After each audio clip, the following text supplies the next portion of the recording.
Even if she did, he will throw them off.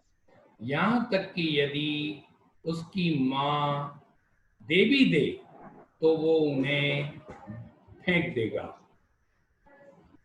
Ed's mother, who is wearing shoes दूसरा व्यक्ति ये बात आगे बढ़ाता है जो जूते पहन रहा है, that do not match. जो मैच नहीं करते हैं।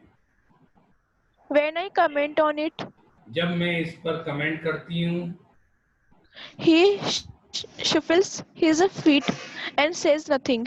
he shuffles, he shuffles his feet, वो उसके पैरों को हिलाता है और कुछ भी नहीं कहता है।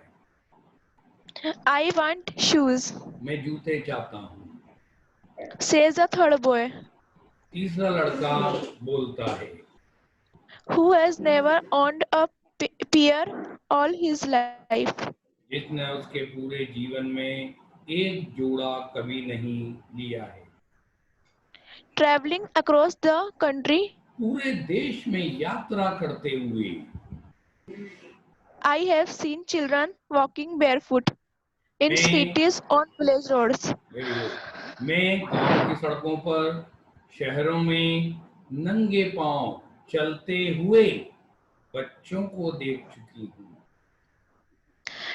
It is not lack of money, ये धन की कमी नहीं है, but a tradition to stay barefoot. लेकिन नंगे पांव रहने की एक परंपरा है। Is one explanation. यह एक स्पष्टीकरण है।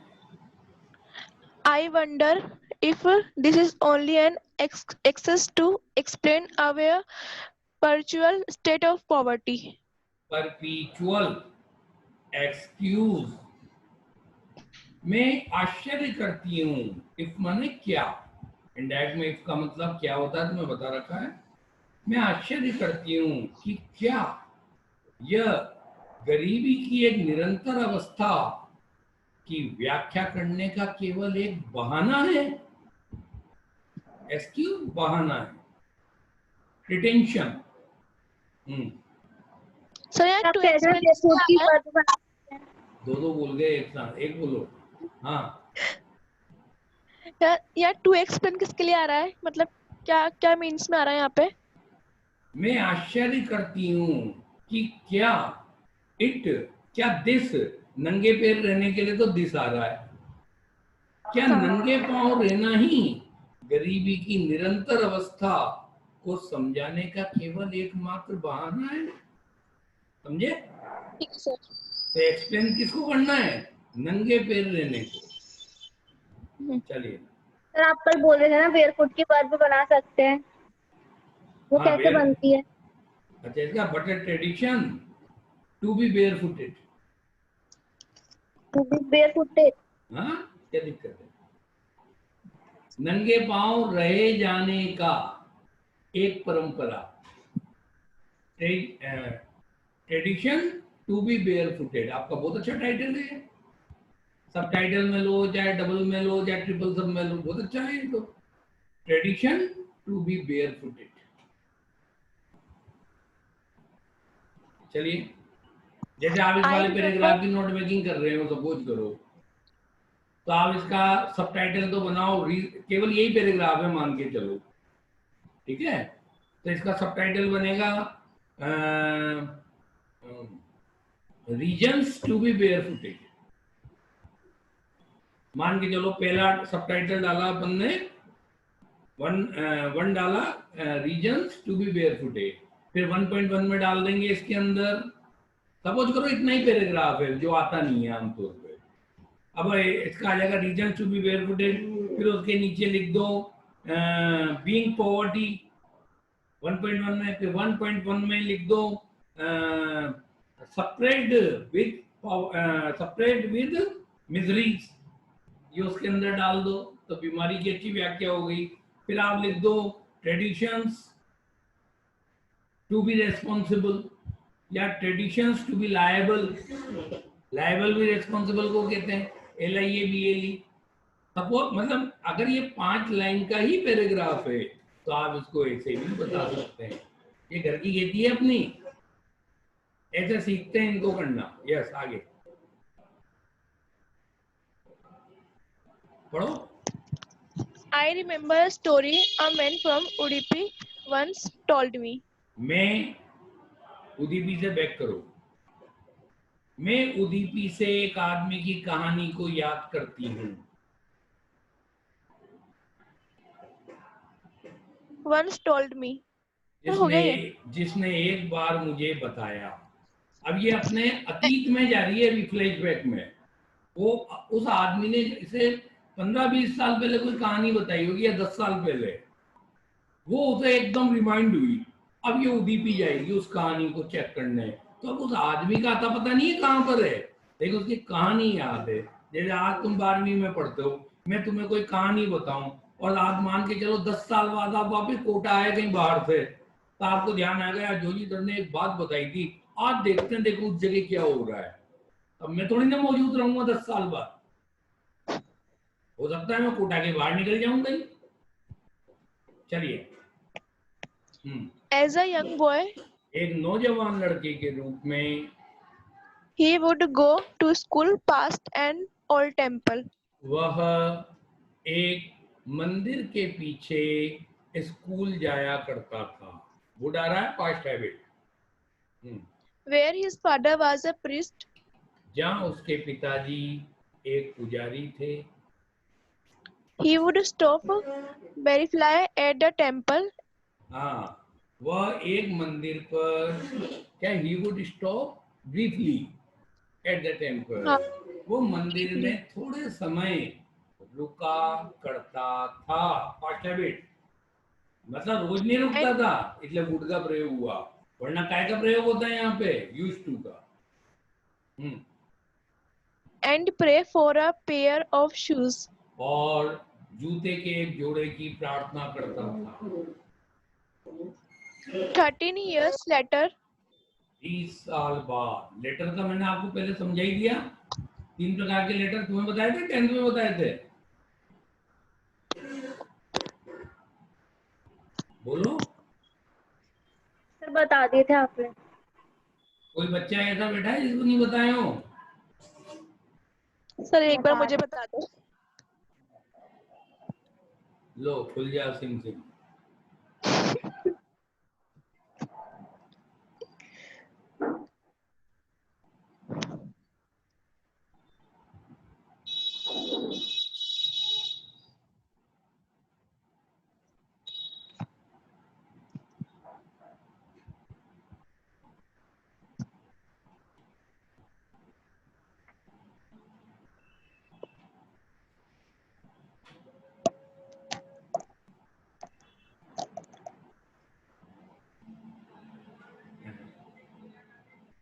अरे मेरे को लगता है 10th वाले शीट में, भाई नोट मेकिंग वाले में नहीं है।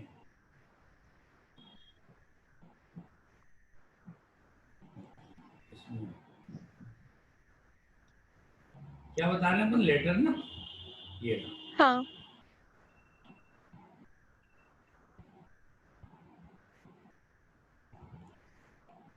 देख लो, LATER लेटर बाद में टाइम के लिए आता है। LETTER पत्र, पत्र मत बोलना इसे, हिंदी में टाइप नहीं कर रखा है। तो लेटर हाँ पत्र सर। होता है, और एक LATTER होता है बाद वाला नाउन या प्रोनाउन।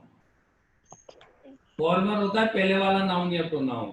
जैसे माई ये तो ये वाला लेटर आ रहा है इसमें आपके LATER, समय बताने के लिए आता है ये वाला, ठीक है, ये वाला यूज हो रहा है। हाँ, ओके, हाँ सर। चलो। I visited his town and 30 the years temple later, 30 साल बाद मैंने उसके टाउन की यात्रा की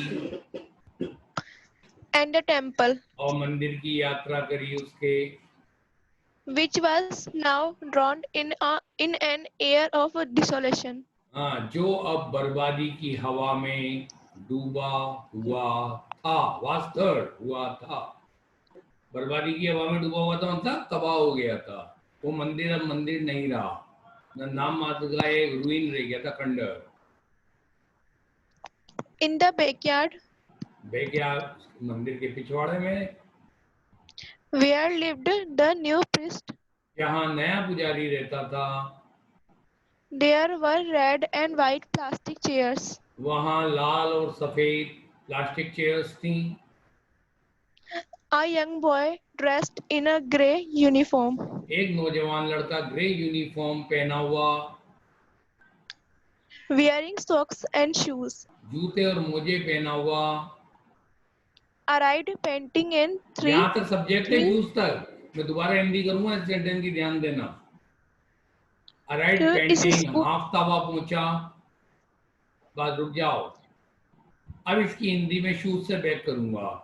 जूते और मोजे पहना हुआ, ग्रे यूनिफॉर्म में ड्रेस्ड एक नौजवान लड़का हाफता हुआ पहुंचा।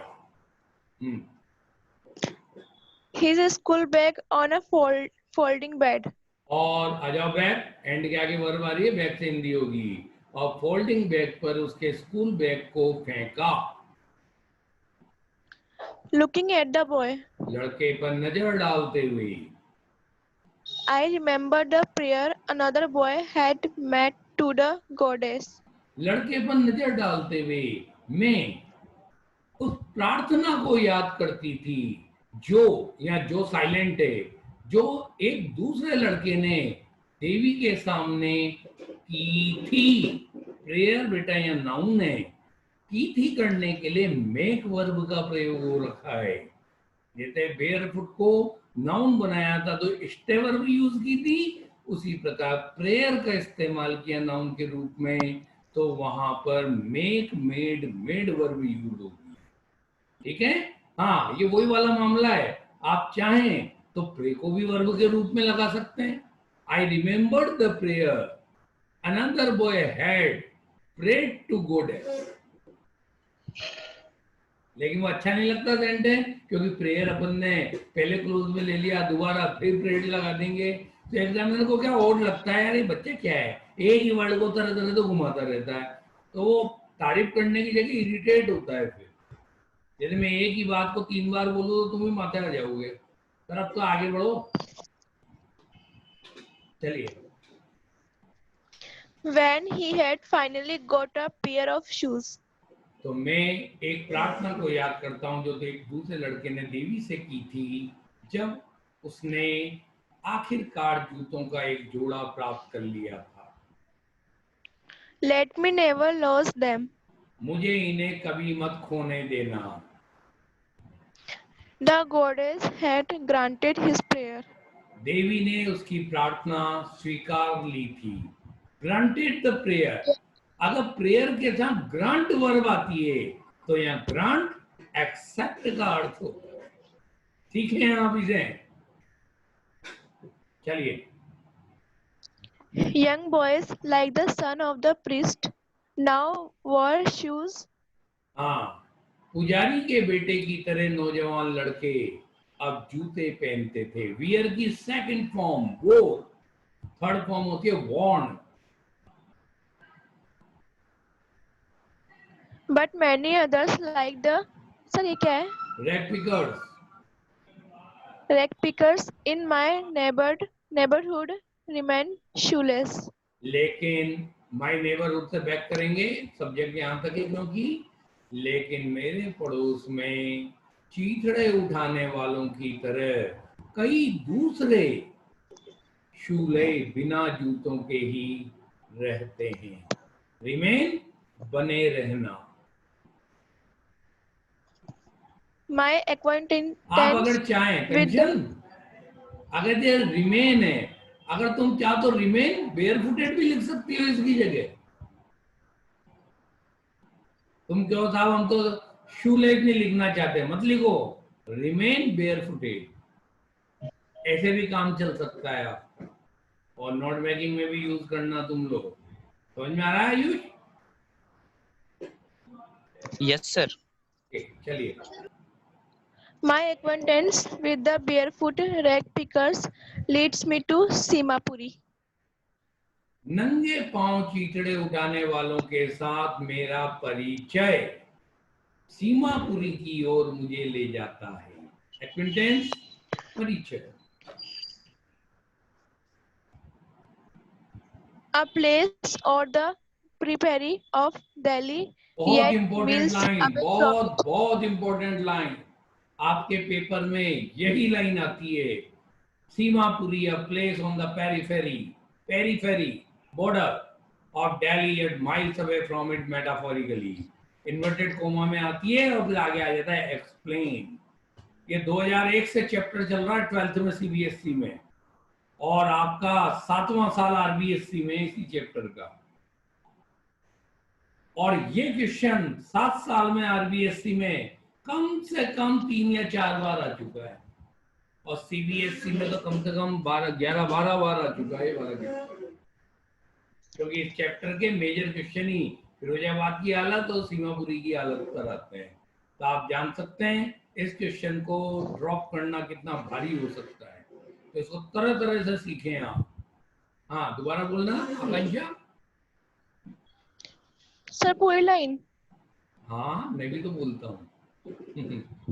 A place on the periphery of Delhi, yet miles away periphery, from फिर गलत बोल रही हो, यही जानकारी लेनी थी मुझे। periphery. Sorry, sir. हाँ, इसलिए मैंने दोबारा बुलवाया था। A place on the periphery of Delhi, Delhi की सीमा का एक स्थान, यट फिर भी miles away from it metaphorically, फिर भी सांकेतिक रूप से मीलों दूर। अब इसको मैंने आपको ब्रीफिंग में भी बता दिया था कैसे करते हैं। अब राजधानी के पास एरिया होगा तो संपन्न नहीं होना चाहिए, लेकिन उसके बावजूद भी बिल्कुल खस्ता हालत में है सीमापुर। तो इसका मतलब क्या बताया आपने मेटाफोरिकली? सांकेतिक रूप से, सिंबॉलिकली कर लो। अरे कृतिका, 10th क्लास में बेटा तुमने वो पढ़ी थी ना पोएम, तो तुम्हें सिमली और मेटाफर नहीं बताया मैंने? उपमा, पता लुप्तोपमा। था। अगर लाइक एज आता है तो सिमली होती है, SIMILE। और मेटाफर होता है बिना लाइक और एज के तुलना की जाए। तो आप जो तुलना हाँ। करते हैं वो संकेत देने के लिए ही तो करते हैं। जैसे मैं बोल दूं कोई खूबसूरत लड़की है, मैं कह दूं शी इज ए रोज, ये मेटाफर है। तो मैं संकेत काय का दे रहा हूं? गुलाब की सुंदरता का। और मैं बोलूं शी इज लाइक ए रोज, ये सिमिली हो गई, इसमें भी संकेत ही है, क्योंकि तुलना संकेत से चलती है। चलिए, Those who live here are बस sequesters. वो लोग जो यहाँ रहते हैं, खत्म हो गया सेंटेंस। दोस्त के साथ हमेशा हु फिक्स है। दोस्त वो लोग जो यहाँ रहते हैं, आपको नोटिस में ये लैंग्वेज याद करनी है। चलिए, Who came from Bangladesh back in 1971. वो लोग जो यहाँ रहते हैं वो स्क्वेटर्स हैं। स्क्वेटर कहते हैं अवैध रूप से बसने वाले, इलीगली सेटल्ड। वो अवैध रूप से बसने वाले लोग हैं जो 1971 में बांग्लादेश से वापस आए थे। Saib's family is among them. Saheb is among them, Saheb का परिवार भी उन्हीं में से एक है। अगर आपके क्वेश्चन आ जाए साहेब के बारे में बताओ, तो आप इसमें पूरा लिखोगे। साहेब बांग्लादेशी था, 1971 में आया, तब वो बहुत छोटा था, वो रैक पिकिंग का काम करता था, और रुपये को वो गोल्ड मानता था। ये सारे के सारे वर्णन करने पड़ेंगे तुम्हें। चलिए, Simapuri was then a wilderness. Seemapuri उस समय एक जंगल था। It still is, ये अभी भी जंगल ही है, but it is no longer empty. लेकिन अब ये ज्यादा खाली नहीं है, भर गया है। यहाँ पर खूब खूब जनसंख्या हो गई। 10,000 आए थे, अब लाखों में पहुंच गए। एक ही काम किया इन बांग्लादेशियों ने दिल्ली की सीमापुरी में आके, अपनी तादाद बढ़ाई, बस जनसंख्या विस्फोट कर दिया वहां। In a structure of mud, मिट्टी के ढांचों में, with roofs of tin and tarpaulin, tarpaulin. तिरपाल और टिन की छतों वाले। devoid of savage, devoid of, phrasal verb, devoid of का मतलब विदाउट, सीवेज के बिना, drainage or नाली के running बिना, water.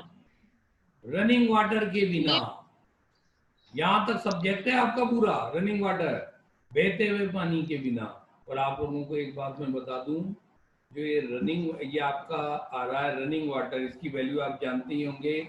अगर कहीं स्टिल वाटर है तो वो एरिया बहुत मिजरेबल माना जाता है, क्योंकि सारे मॉस्किटो और सारी डिजीजेज आपकी वहीं जनरेट होती हैं।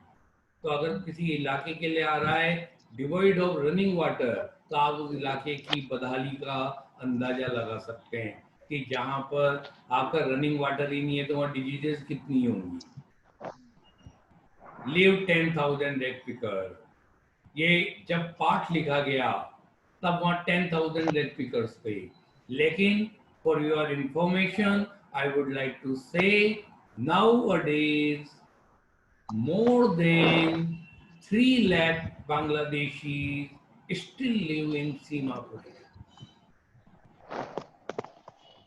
अब आप इसकी एक साथ हिंदी देख लें, but it is no longer empty, अब ये खाली नहीं है। अब मैं इसका सब्जेक्ट बोल रहा हूँ, रनिंग वाटर से बैक कर रहा हूँ। बहते हुए पानी, नाली, सीवेज के बिना, तिरपाल और टिन की छतों वाले मिट्टी के ढांचों में 10,000 चीथड़े उठाने वाले रहते हैं। देखा आपका सेंटेंस कितना प्यारा था। अब बेसिकली क्या होता है, अगर अपन इसको टुकड़ों में तोड़ते हैं तो मैं तुमको इसका एक सेटबैक बताता हूं। बच्चा अपनी जिंदगी में लिखना नहीं सीख सकता ऐसा सेंटेंस, क्योंकि वो रट रहा है, और रटन तरीके से कभी मार्क्स नहीं आते। आपको एक दिमाग में खाका बनाना पड़ेगा, एक पूरा मैप।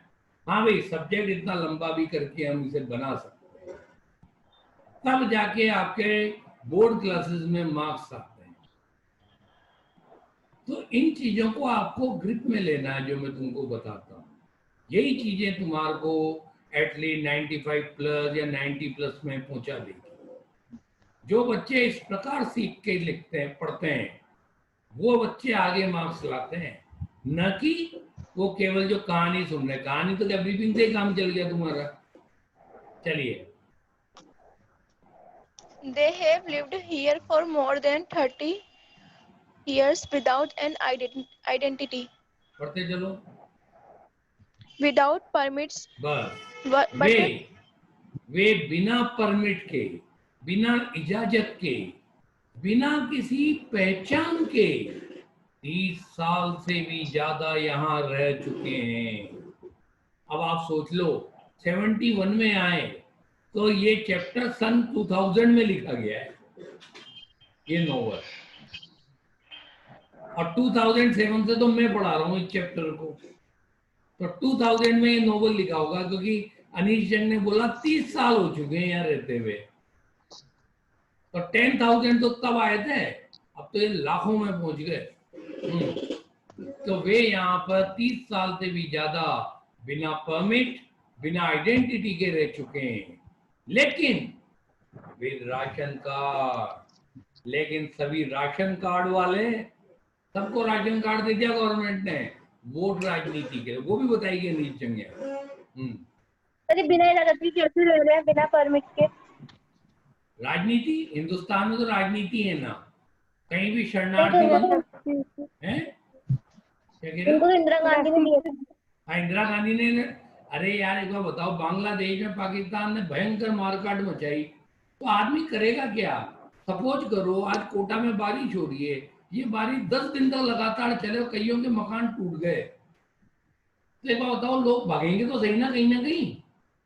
अब आपने उन्हें दया खा के शरण दे दी, वो आप ही ये गले पड़ जाएंगे। फिर कल की तारीख में उन्हें खाना भी खिलाओ, नहीं खाएंगे तो यार उनके पास तो खोने के लिए कुछ भी नहीं है ना, तो तुमसे छीन के खाने लग जाएंगे। फिर इन लोगों के साथ यही हुआ।